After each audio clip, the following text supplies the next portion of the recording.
ಓಂ ಗುರುವೇ ಸರ್ವಲೋಕಾನಾಂ ವಿಷಜೇ ಭವರೋಗಿಣಾಂ ನಿಧಿಯೇ ಸರ್ವವಿದ್ಯಾನಾಂ ದಕ್ಷಿಣಾಮೂರ್ತಯೇ ನಮಃ. ನಮಸ್ಕಾರ, ವೆಲ್ಕಮ್ ಟು ವಾಸ್ತುಜ್ಯೋತಿ. ವಾಸ್ತುಜ್ಯೋತಿ ಕಾರ್ಯಕ್ರಮಕ್ಕೆ ಸುಸ್ವಾಗತಗಳು. ವಾರ ಭವಿಷ್ಯ ನಮಗೆ ನೋಡಿ, ಏಪ್ರಿಲ್ 5ನೇ ತಾರೀಕಿಂದ 11ನೇ ತಾರೀಕು ತನಕ ಈ ವಾರದಲ್ಲಿ ದ್ವಾದಶ ರಾಶಿ ಫಲಗಳ ಬಗ್ಗೆ ತಿಳ್ಕೊಳ್ಳೋಣ. ಅದಕ್ಕೂ ಮುಂಚೆ ಈಗ ನಮಗೆ ಯಾವ ಯಾವ ಪರಿಸರದಲ್ಲಿ ಯಾವ ಯಾವ ಗ್ರಹ ಗೋಚಾರ ಮಾಡ್ತಾ ಇದೆ ಅಂತ ತಿಳ್ಕೊಳ್ಳೋಣ. ಮೊದಲನೇದಾಗಿ ಶುಕ್ರ ಮೇಷರಾಶಿಯಲ್ಲಿ ಸಂಚಾರ, ಹಾಗೆ ಗುರು ಮಿಥುನ ರಾಶಿ, ಕೇತು ಸಿಂಹ ರಾಶಿಯಲ್ಲಿ ಸಂಚಾರ. ಇನ್ನು ಕುಂಭ ರಾಶಿಯಲ್ಲಿ ನಮಗೆ ಬುಧ ಮತ್ತು ರಾಹು ಸಂಚಾರ ಮಾಡುತ್ತೆ. ಹಾಗೆ ನಮಗೆ ಮೀನ ರಾಶಿಯಲ್ಲಿ ರವಿ ಆಗ್ಬೋದು, ಶನಿ ಆಗ್ಬೋದು, ಹಾಗೆ ನಮಗೆ ಕುಜ ಸಂಚಾರ ಮಾಡುತ್ತೆ.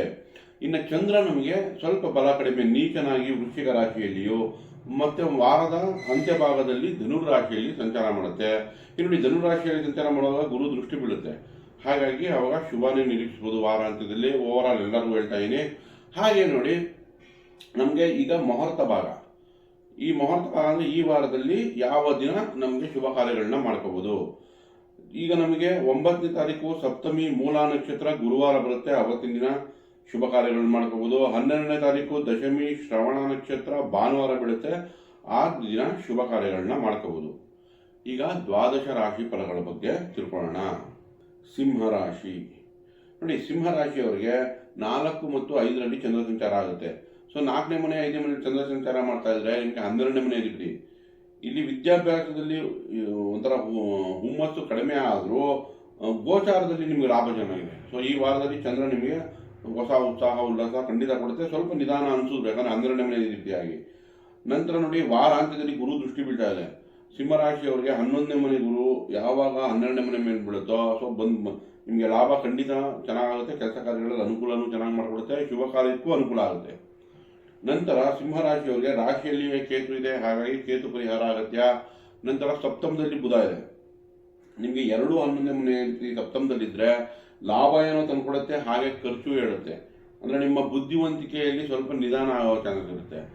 ಮಾತುಕತೆಯಲ್ಲಿ ಎಚ್ಚರಿಕೆ ವಹಿಸಿ. ಮಾತಾಡುವಾಗ ಅನ್ನೆಸರಿಯಾಗಿ ಸಿಗಾಕೊಂಡ್ಬಾರದು, ಎಚ್ಚರಿಕೆಯಿಂದ ಮಾತಾಡಬೇಕಾಗುತ್ತೆ. ಹಾಗೆ ರಾಹು ಸಪ್ತಮದಲ್ಲಿ ಹೊಸ ಸ್ನೇಹಿತರು ಪರಿಚಯ ಆಗೋದು, ಅಥವಾ ಬಿಸ್ನೆಸ್ ಪಾರ್ಟ್ನರ್ಸ್ಗಳು ಪರಿಚಯ ಆಗೋದು, ಬಿಸ್ನೆಸ್ ಕಾಂಟ್ಯಾಕ್ಟ್ ಡೆವಲಪ್ ಆಗೋದು. ಬಟ್ ಅದರಲ್ಲಿ ಎಚ್ಚರಿಕೆ ವಹಿಸಬೇಕು. ರಾಹುನ ಜೊತೆಲಿದೆ. ಬುಧ ಕೂಡ ಸಪ್ತಮದಲ್ಲಿ ಅಂತ ಪಾಸಿಟಿವ್ ರಿಸಲ್ಟ್ ಕೊಡಲ್ಲ. ಬಟ್ 11ನೇ ಮನೆ ರೀತಿಯಾಗಿ ಲಾಭ ಕೊಟ್ಟರು ಕೂಡ ನಮಗೀಗ ವಿಷ್ಣು ಸಹಸ್ರನಾಮ ಹೇಳೋದ್ರಿಂದ, ನಾರಾಯಣನ ದೇವಸ್ಥಾನಕ್ಕೆ ಹೋಗಿ ಅರ್ಚನೆ ಮಾಡಿಸೋದ್ರಿಂದ, ಹೆಸರು ಕಾಳು ದಾನ ಕೊಡೋದ್ರಿಂದ ಬುಧನಿಗೆ ಪರಿಹಾರ ಆಗುತ್ತೆ. ಹಾಗೆ ಅಷ್ಟಮದಲ್ಲಿ ನಮಗೀಗ ಅಷ್ಟಮಕ್ಕೆ ಕುಜ ಹೋಯಿತು, ರವಿ ಜೊತೆ ಸೇರಿದೆ, ರಾಶ್ಯಾದೀಪನ ಜೊತೆ ಸೇರಿದೆ, ಅಷ್ಟಮ ಶನಿ ಕೂಡ ನಡೀತಿದೆ.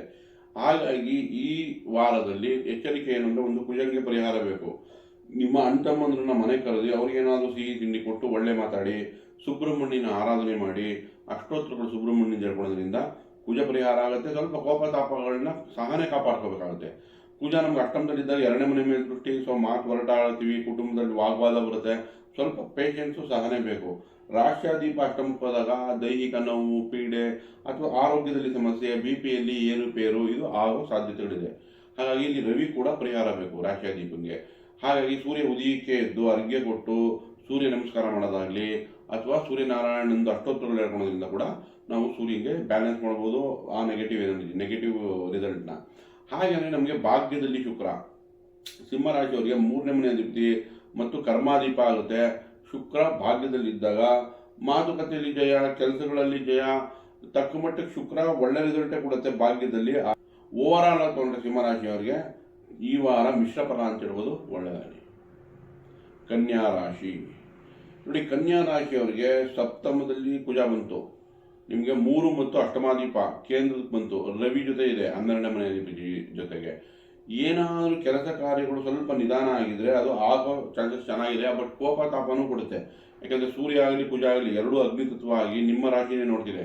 ಬಟ್ ಜಲತತ್ವದಲ್ಲೇ ಮೀನರಾಶಿಲಿದ್ದಾಗ ಸ್ವಲ್ಪ ಅದೇ ಸಮಾಧಾನವಾಗಿ ಇದ್ರೂ ಕೂಡ ನೀವು ಕೋಪ ತಾಪನ ಅಥವಾ BP-ನ ಕಂಟ್ರೋಲ್ ಮಾಡ್ಕೋಬೇಕಾಗುತ್ತೆ. ಅನಾವಶ್ಯಕವಾಗಿ ಕೋಪಪಟ್ಟು ನಿರ್ಧಾರಗಳನ್ನ ತಗೋಬಾರದು. ಯೋಚನೆ ಮಾಡಿ ನಿರ್ಧಾರಗಳನ್ನ ತಗೋಬೇಕಾಗುತ್ತೆ. ಇನ್ನು 6ನೇ ಮನೆಯಲ್ಲಿ ಬುಧ ಮತ್ತು ರಾಹು ಅದು ನಿಮಗೆ ಒಳ್ಳೆ ರಿಸಲ್ಟೇ ಕೊಡ್ತಾ ಇದೆ.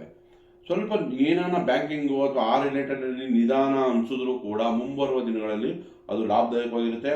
ಇನ್ನು ನಿಮಗೆ 12ನೇ ಮನೆಯಲ್ಲಿ ಕೇತು ಸಂಚಾರ ಅದು ನಿಮಗೆ ಧರ್ಮಕ್ಷೇತ್ರಗಳಿಗೆ ಭೇಟಿ ನೀಡೋಕ್ಕೆ ಪ್ರೇರೇಪಿಸುತ್ತೆ. ಹಾಗೆ ಕರ್ಮಸ್ಥಾನದಲ್ಲಿ ಗುರು ಸಕ್ರಿಯವಾಗಿ ಸಂಚಾರ ಮಾಡ್ತಿರೋದ್ರಿಂದ ನಿಮಗೆ ಏನಾದರೂ ಒಂದು ಶುಭ ಸುದ್ದಿ, ಒಳ್ಳೆ ಕೆಲಸಗಳು, ಒಳ್ಳೆ ಕಾರ್ಯಗಳು, ಕೆಲಸದಲ್ಲಿ ಅಭಿವೃದ್ಧಿ ಆಗೋದು, ಒಳ್ಳೊಳ್ಳೆ ಹೊಸ ಕಾಂಟ್ಯಾಕ್ಟ್ ಸಿಗುತ್ತೆ ನಿಮಗೆ. ಸೋಷಿಯಲ್ ಸರ್ಕಲಲ್ಲಿ ಬಿಸ್ನೆಸ್ ಕಾಂಟ್ಯಾಕ್ಟ್ ಸಿಗುವಂಥ ಚಾನ್ಸ್ ಇರುತ್ತೆ. ವಿದ್ಯಾಭ್ಯಾಸಕ್ಕೆ ಅನುಕೂಲ ಮಾಡಿಕೊಡುತ್ತೆ. ಹಾಗೆ ನೋಡಿ, ಚಂದ್ರ ನಮಗೆ 3 ಮತ್ತು 4ನೇ ಮನೆಯಲ್ಲಿ ಸಂಚಾರ.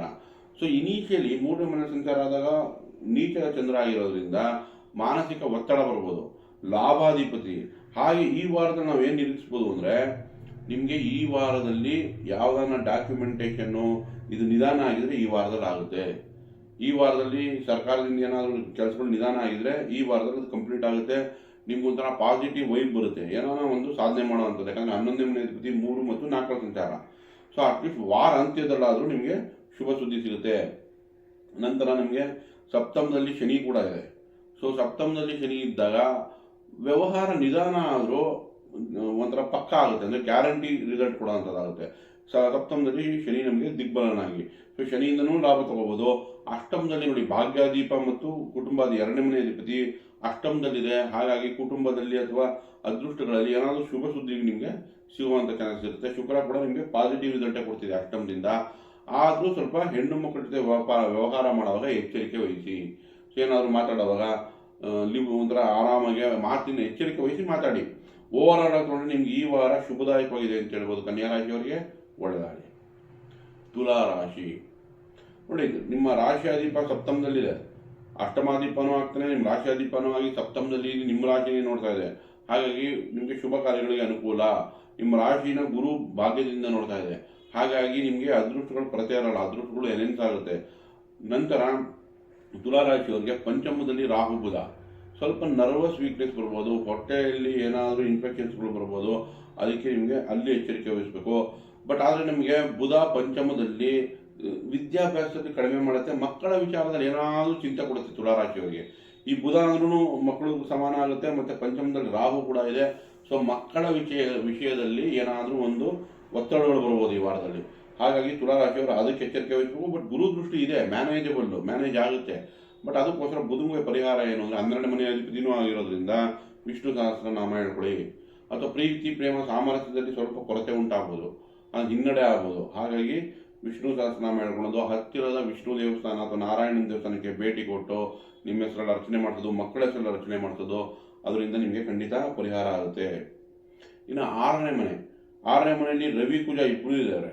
ನಿಮಗೆ ಕುಟುಂಬ 2ನೇ ಮನೆ ಅಧಿಪತಿ, ಸಪ್ತಮಾಧಿಪತಿ ಕುಜ 2ನೇ ಮನೆ ಅಧಿಪತಿ 7ನೇ ಮನೆ ಅಧಿಪತಿ ಇರೋದ್ರಿಂದ ವ್ಯಾಪಾರ ವ್ಯವಹಾರಗಳಲ್ಲಿ ಲಾಭ, ಭೂಮಿಯಿಂದ ಲಾಭ, ವಾಹನದಿಂದ ಲಾಭ ತಂದು ಕೊಡುತ್ತೆ ಕುಜ. ಅಂಟಮ್ಮನದಿಂದ ಲಾಭ ತಂದು ಕೊಡುತ್ತೆ, ಧೈರ್ಯ ಕರೇಜ್ ಕೊಡುತ್ತೆ, ಶತ್ರುಗಳ ಮೇಲೆ ವಿಜಯ ಕೊಡುತ್ತೆ. ಹಾಗೆ ರವಿ ಕೂಡ ಸರ್ಕಾರದಿಂದ ಲಾಭ, ಕೆಲಸ ಕಾರ್ಯಗಳಲ್ಲಿ ಹೊಸ ಕೆಲಸ ಸಿಗೋ. ಈ ವಾರದಲ್ಲಿ ತುಲಾರಾಶಿಯವರಿಗೆ ಹೊಸ ಪ್ರಾಜೆಕ್ಟು ಕೆಲಸ ಹುಡುಕ್ತಾ ಇದ್ರೆ ಅವರಿಗೆ ಅತ್ಯುತ್ತಮ ವಾರ ಅಂತ ಹೇಳ್ಬೋದು. ಶನಿ ಕೂಡ 6ನೇ ಮನೆಯಲ್ಲಿ ಒಳ್ಳೆ ರಿಸಲ್ಟ್ ಕೊಡುತ್ತೆ. ಓವರ್ ಆಲ್ ಆಗಿ ತೊಗೊಂಡ್ರೆ ತುಲಾರಾಶಿಯವರಿಗೆ ಈ ವಾರ ತುಂಬ ಚೆನ್ನಾಗಿದೆ ಅಂತ ಹೇಳ್ಬೋದು.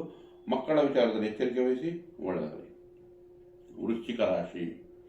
ವೃಶ್ಚಿಕ ರಾಶಿಯವರಿಗೆ ನಿಮ್ಮ ರಾಶಿಯಲ್ಲಿಯೇ ಚಂದ್ರ ಸಂಚಾರ ಆಗ್ತಾ ಇರುತ್ತೆ. ವಾರದ ಮೊದಲೆರಡು ದಿನ ಒತ್ತಡ, ವಾರಾಂತ್ಯದಲ್ಲಿ ಶುಭದಾಯಕವಾಗಿರುತ್ತೆ. ಯಾಕಂದರೆ ಗುರು ದೃಷ್ಟಿ ಬೀಳ್ತಾ ಇರೋದ್ರಿಂದ. ಆದರೂ ಕೂಡ ಗುರು ಅಷ್ಟಮದಲ್ಲಿದ್ದರೆ ನಮಗೆ ಸಣ್ಣ ಪುಟ್ಟ ಏನಾದರೂ ದುಃಖ ಕಾಡ್ತಾ ಇರುತ್ತೆ. ಹಾಗಾಗಿ ಇಲ್ಲಿ ಗುರುಗೆ ಪರಿಹಾರ ಆಗಬೇಕು. ಗುರುಗೋಸ್ಕರ ಒಂದು 21 ಬಾರಿ ಓಂ ಗುರುವೇ ನಮಃ ಅಥವಾ ಗುರುವೇ ಸರ್ವಲೋಕಾನಾಂ ವಿಷಯೇ ಭವರೋಗಿಣಾಂ ನಿಧಿಯೇ ಸರ್ವ ವಿದ್ಯಾನಾಂ ದಕ್ಷಿಣಾಮೂರ್ತಯೇ ನಮಃ ಒಂದು 21 ಬಾರಿ ಹೇಳ್ಕೊಳ್ಳಿ. ಅಥವಾ ಹತ್ತಿರದ ರಾಯರ ದೇವಸ್ಥಾನಕ್ಕೋ ಅಥವಾ ಶಿವನ ದೇವಸ್ಥಾನಕ್ಕೋ ಭೇಟಿ ಕೊಟ್ಟು ಒಂದು 10 ನಿಮಿಷ ಕೂತಿದ್ದು ಬನ್ನಿ. ಅದರಿಂದ ನಿಮಗೆ ತಕ್ಕ ಮಟ್ಟಿಗೆ ಪರಿಹಾರ ಆಗುತ್ತೆ. ಹಾಗೆ ವೃಶ್ಚಿಕ ರಾಶಿಯವರಿಗೆ 4ನೇ ಮನೆಯಲ್ಲಿ ರಾಹು ಬುಧ ಇದೆ. ವಿದ್ಯಾಭ್ಯಾಸಕ್ಕೆ ಅನುಕೂಲ ಮಾಡಿಕೊಡುತ್ತೆ ಬುಧ. 11ನೇ ಮನೆ ಅಧಿಪತಿ, ಕಮರ್ಷಿಯಲ್ ಪ್ರಾಪರ್ಟಿ ಅಥವಾ ಪ್ರಾಪರ್ಟಿ ತೊಗೊಳಕ್ಕಾಗಲಿ ಅಥವಾ ಎಜುಕೇಷನ್ ಸೆಕ್ಟರಲ್ಲಿ ಏನಾದರೂ ಅಚೀವ್ ಮಾಡೋಕ್ಕಾಗಲಿ ಅದಕ್ಕೆ ತುಂಬ ಅನುಕೂಲ ಮಾಡಿಕೊಡುತ್ತೆ ಬುಧ. ಅಷ್ಟಮಾಧಿಪನೂ ಆಗಿ ಬುಧ 4ನೇ ಮನೆಯಲ್ಲಿ ಇರೋದ್ರಿಂದ ಶುಭ ಸುದ್ದಿನೂ ಕೊಡುತ್ತೆ. ವಿದ್ಯಾಭ್ಯಾಸದಲ್ಲಿ ಚೆನ್ನಾಗೂ ರಿಸಲ್ಟ್ ಕೊಡುತ್ತೆ. ನಂತರ ವೃಶ್ಚಿಕ ರಾಶಿಯವರಿಗೆ ಪಂಚಮದಲ್ಲಿದೆ ರವಿ ಮತ್ತು ಕುಜ ಮತ್ತು ಶನಿ.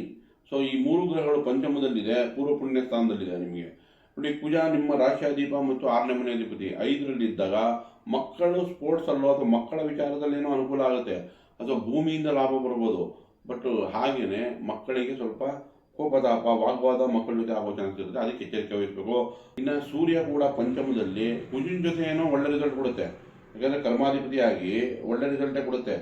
ಆದರೆ ಶನಿನೂ ಇರೋದ್ರಿಂದ ಕೆಲಸದಲ್ಲಿ ಏನಾನ ಒತ್ತಡಗಳು ನಿಮ್ಮ ಕೈ ಕೆಳಗಡೆ ಕೆಲಸ ಮಾಡೋದ್ರಿಂದ ಏನಾದರೂ ಒತ್ತಡಗಳು ಬರುವಂಥ ಚಾನ್ಸ್ ಇರುತ್ತೆ ಈ ವಾರದಲ್ಲಿ. ಅದು ಸ್ವಲ್ಪ ಸಹನೆಯಿಂದ ಬ್ಯಾಲೆನ್ಸ್ ಮಾಡಿ. ಇನ್ನು 6ನೇ ಮನೆ ಶುಕ್ರ ಇದ್ದರೆ ಸ್ಥಾನ ಪಲ್ಲಾಟ ಅಂದರೆ ಜಾಗ ಬದಲಾವಣೆ ಆಗೋ ಚಾನ್ಸ್ ಇರುತ್ತೆ. ಸ್ವಲ್ಪ ಏನಾದರೂ ದೂರದಲ್ಲಿ ಕೆಲಸ ಸಿಗೋದು ಅಥವಾ ಸ್ಥಾನ ಓಡಾಟ ಅಧಿಕ ಆಗ್ಬೋದು, ಒತ್ತಡಗಳಿರ್ಬೋದು, ಅಥವಾ ನಿಮ್ಮ ಆಫೀಸಲ್ಲಿರೋ ಆಪೋಸಿಟ್ ಸೆಕ್ಸ್ ಅಂದರೆ ಹೆಣ್ಮಕ್ಳಾದರೆ ಗಂಡ್ಮಕ್ಳು, ಗಂಡ್ಮಕ್ಳಾದರೆ ಹೆಣ್ಮಕ್ಳು, ಅವರಿಂದ ಒತ್ತಡ ಬರುವಂಥ ಚಾನ್ಸ್ ಇರುತ್ತೆ.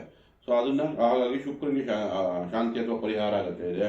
ದುರ್ಗಾದೇವಿ ಆರಾಧನೆ ಮಾಡೋದು, ಉದ್ದಿನ ವಡೆಯನ್ನು ಅದೇ ಸ್ನೇಹಿತರು ಕೊಡಿಸೋದು, ನಿಮ್ಮ ಕೊಲೀಗ್ಸ್ಗೆ ಕೊಡಿಸಿ, ಅದರಿಂದ ಕೂಡ ಪರಿಹಾರ ಆಗುತ್ತೆ. ಸೊ ಓವರಾಲ್ ಆಗಿಕೊಂಡ್ರೆ ವೃಶ್ಚಿಕ ರಾಶಿಯವರಿಗೆ ಈ ವಾರ ಮಿಶ್ರ ಫಲ ಅಂತ ಹೇಳ್ಬೋದು. ಒಳ್ಳೆಯದಾಗಲಿ. ದಯವಿಟ್ಟು ಈ ವಿಡಿಯೋ ಇಷ್ಟ ಇದ್ದಲ್ಲಿ ಲೈಕ್ ಮಾಡಿ, ಶೇರ್ ಮಾಡಿ, ಸಬ್ಸ್ಕ್ರೈಬ್ ಮಾಡಿ. ಧನ್ಯವಾದಗಳು.